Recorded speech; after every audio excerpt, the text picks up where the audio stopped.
and I can start this off. I'm a native Spanish speaker, and I think my main motivation for learning languages is really to get to know people. I think it's very accessible when you know someone's language and you get to hear like their knowledge directly from them and not through a buffer that translation can be. So like I would watch a movie, like a Korean movie or something, and a part of me would get annoyed. I'm like, that's not like the translation isn't exactly correct. So I think being able to have direct access to somebody's stories, somebody's like books, movies, entertainment, I think that really inspired me to learn a new language. And because I was already used to French and Spanish, which are all Romance languages, I wanted to do something radically different, like Korean. I wanted to learn a new writing system, and Hangul really challenged me with that, and I was very excited to just like start with a fresh slate. And I also continue with my language learning in college. I took Korean first semester, and now I'm doing Portuguese. And with my major comparative literature, I'm like always constantly looking at language. So NSLI really like started off that process for me.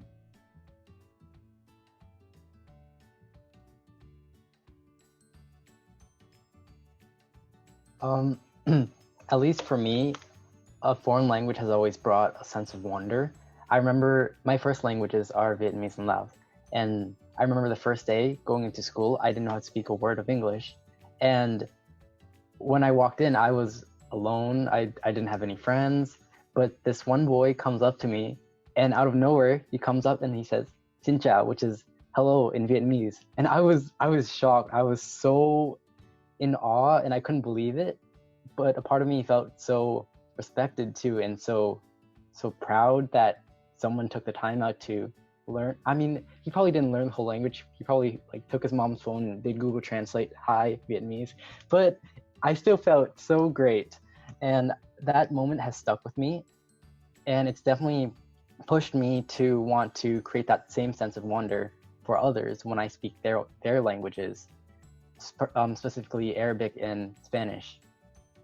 Something else that attracted me to the Arabic language specifically was, as Theo said, how different of the language can be in terms of the writing system. When I found out that Arabic was written from right to left, I was like, wow.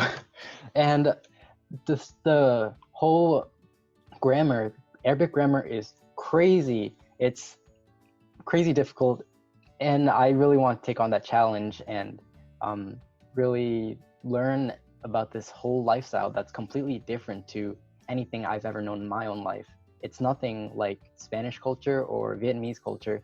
It's its own thing, and I really wanted to explore that whole huge part of the world, bursting with diversity and such a deep history that I really knew nothing about. So Arabic was really attractive to me in that sense.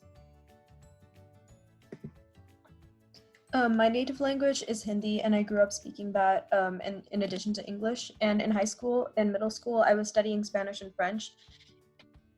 And I kind of came across Arabic because I realized that there were a few words here and there that were similar between all three of my, or between like my non-English languages. So like Hindi, Spanish, and French would share just like a few words here and there. And I realized that Arabic was the link between that. So it got me really interested in Arabic just from the linguistic standpoint, and I started listening to music and learned more about the culture. And in the beginning of high school, I began working with refugees in my city, and there was a lot of need for Arabic skills.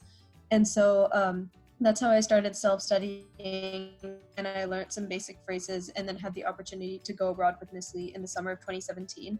And as Ryan was saying, Arabic grammar and the Arabic language is so complex and so interesting.